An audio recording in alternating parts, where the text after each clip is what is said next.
চন্দননগরের জমিদার বাড়ির কন্যা অনিন্দিতা বিয়ের কয়েক মাস পর শ্বশুরবাড়ি থেকে বাবার বাড়িতে এসেছিল।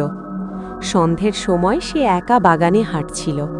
বাগানটা পুরনো, আলো কম, মাঝখানে একটা কুয়ো যেটা বহু বছর ধরে ব্যবহার হয় না। লোকেরা বলতো ওই কুয়োর জল গভীর নয়, কিন্তু শব্দ অদ্ভুত। উদয়পুরের জমিদার ছেলের সঙ্গে তার বিয়ে সুখের ছিল না। সে রাতে প্রায়ই কাঁদত। সেই সন্ধ্যায় বাগানের ভেতর থেকে কেউ তার নাম ধরে ডাকে। কণ্ঠটা পরিচিত। সে এগিয়ে যায়। হঠাৎ পা পিছলে যায়। একটা চিৎকার, তারপর নিস্তব্ধতা। রাতে খোঁজ শুরু হলে কুয়োর ধারে তার চুড়ি পাওয়া যায়, কিন্তু দেহ পাওয়া যায়নি। পরদিন সকালে উদয়পুরের জমিদার ছেলের ঘরে ভেজা পায়ের ছাপ দেখা যায়। সে বলে সারা রাত কেউ কুয়ো থেকে উঠে এসে তার নাম ধরে ডাকছিল।